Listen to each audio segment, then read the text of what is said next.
Hello everyone, welcome to the class of Health and Physical Education, Unit 2, Olympic Value Education. And today's topic which we are going to learn, that is Indian Olympic Association. Now, we are going to learn related to the Indian Olympic Association.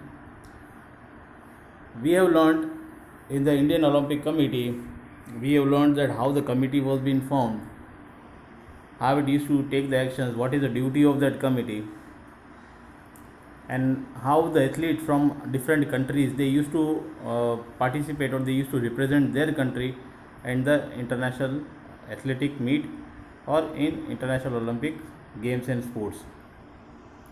So this is for our country, that how our players used to participate in the Indian Olympic games and sports. So here it is related to the Indian Olympic Association. So Indian Olympic Association, that is known as an IOA, was established in the year 1927. Yes student, it was being established in 1927, and Sir Dorabji Jamshedji Tata and Dr. Nehru became the founder, president and the secretary general. Who was the founder and the secretary president general? That was Sir Dorabji Jamshedji Tata and Dr. Nehru of the Indian Olympic Association. Then Indian Olympic Association is affiliated to IOC, International Olympic Committee. They are being affiliated. If our player want to participate, if how many players are going to represent our country, in which game it is going to represent, that IOA of our country used to decide, that is Indian Olympic Association used to decide. They are affiliated with IOC. They used to work as the guidance and the guidelines which has been provided by the International Olympic Committee. So Sir Dorabji Jamshedji Tata was also elected the first IOC member of India. The first IOC member, who was the first IOC member of India? That was Sir Dorabji Jamshedji Tata. In the year 1928, Sir Dorabji Jamshedji Tata resigned from the post of the president of IOA. He has given resignation after 1 year in the year 1928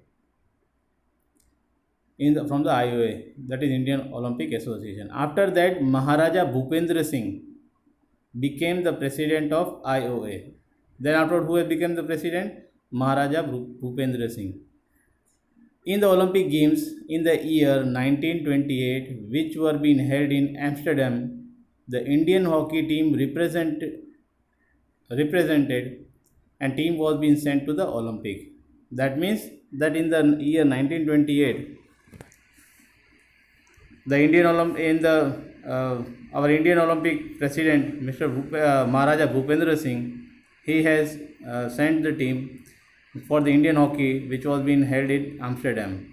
The Indian hockey team, which participated first time in the Olympic game, won the gold medal. First time they have gone for the hockey and they have won the gold medal.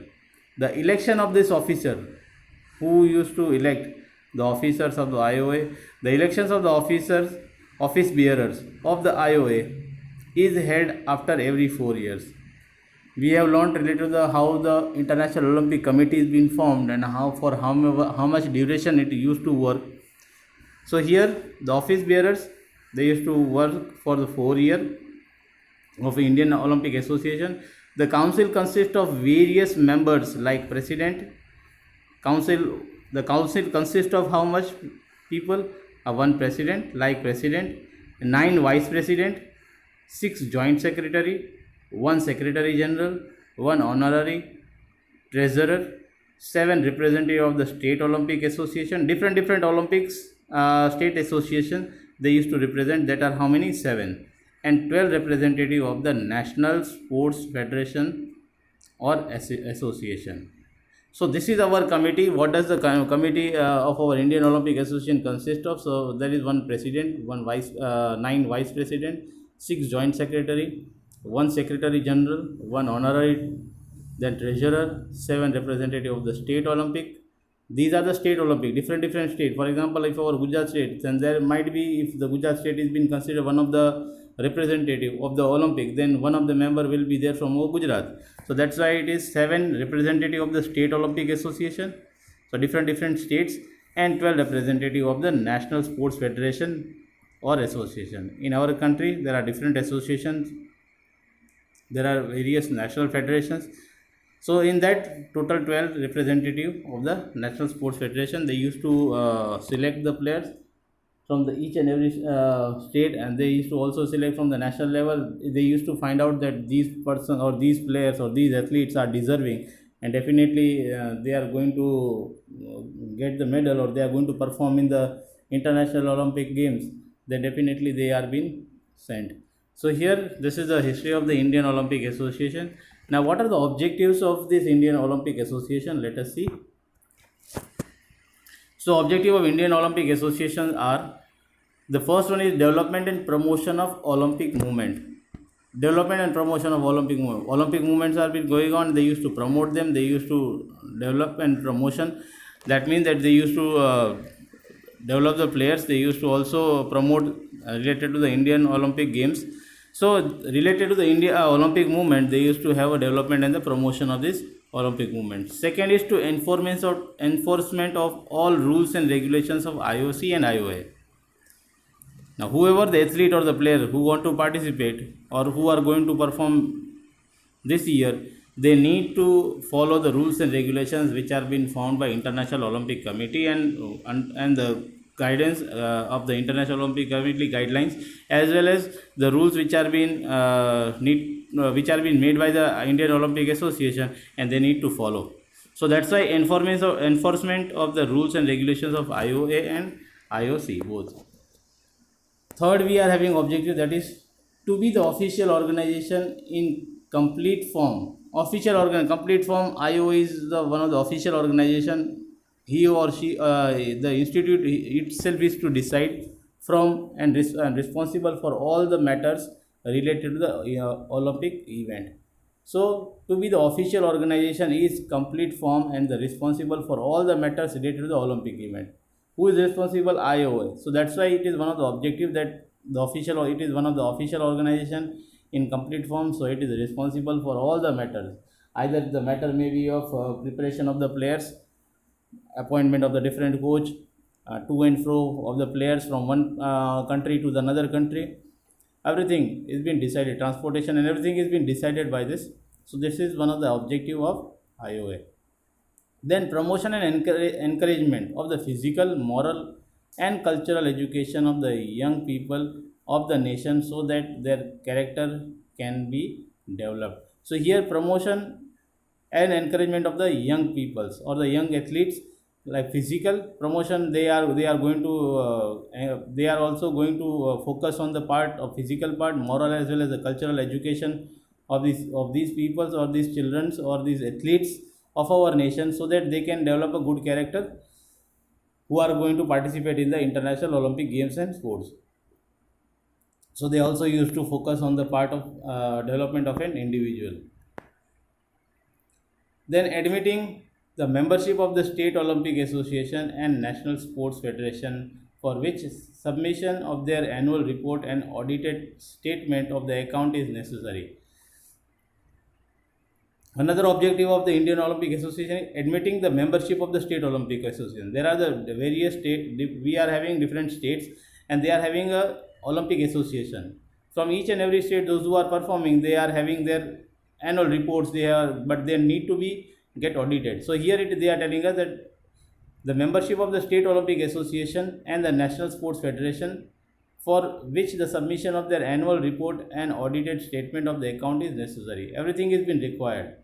These all statements are required, that how much we have spent on a player, that how much we have spent on the infrastructure, on the buildings, as well as on the coach.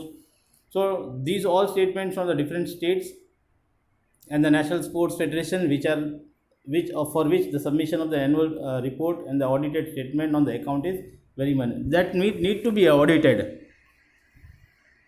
So these documents should be deposited to the IOA for the information, that how much each and every state, those who are preparing the athletes or those who are having the development of the athletes, they have spent for their infrastructure, for them facilities, for the coaching purpose.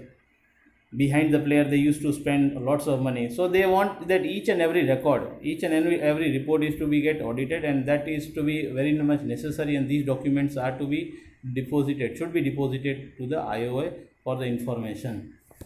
This is the one of the objective of Indian Olympic Association. Then another objectives are to undertake with the assistance of the National Sports Federation the financial management, undertake the assistant help.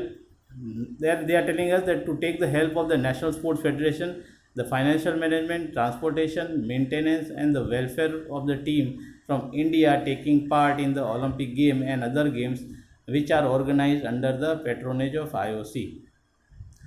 That means that which are organized by the IOC, International Olympic Committee. Either it may be the Olympic game, or it may be a Commonwealth game, or it may be Asian Games.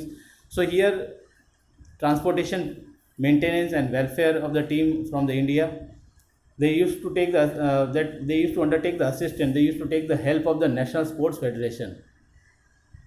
Who they are going to take the help of the National Sports Federation. The financial management, they used to take the help from National Sports Federation, financial management, transportation, maintenance, and welfare of the team from the India taking part in the Olympic Games and other countries or other games which are organized under the patronage of IOC.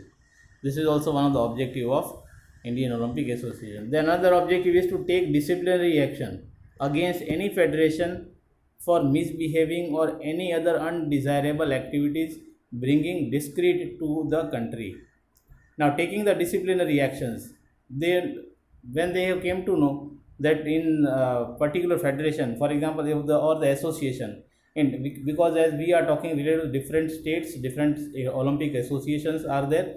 So if they used to find out there is a disciplinary actions against, they used to take the disciplinary actions against the federation for the misbehavior. Maybe it may not be possible for our country to take the each and every they need to cover from each and every state. Maybe the players are not performing good from a particular state, and they used to enforce, or they used to behave in such a way, so or they are having a misbehavior, so they used to take the disciplinary actions for the misbehavior or any other undesirable activities bringing discredit to the country, and which is going to create the problem. In cooperation with the National Sports Federation, association, organize and control the selection, training, coaching of all the teams that will represent it. So here they are talking about the in cooperation with the help of the National Sports Federation or association, they used to organize and control the selection process, the training of the players, the coaching of the teams, that who are going to coach for the particular teams that is being represented, that is going to represent our country. So here the National Sports Federation or association, they used to organize the different thing, and they used to organize the selection procedure, training for the players, and coaching for the players. This has been done under the with the help of the cooperation of the National Sports Federation or association. Then to enforce and defend the exclusive right of the association to use the Olympic flag and Olympic insignia. Here they are telling us enforce and defend the exclusive rights of the association to use the Olympic flag. They are going to use Olympic flag. They are going to use the Olympic insignia for the mark of the honor. They are going to enforce and defend the exclusive right. Whatever the rights of the players are, they are going to do that. So this is one of the objective of the Indian Olympic Association. So enforcing and defending the exclusive rights of the association is also one of the objective of Indian Olympic Association. Thank you.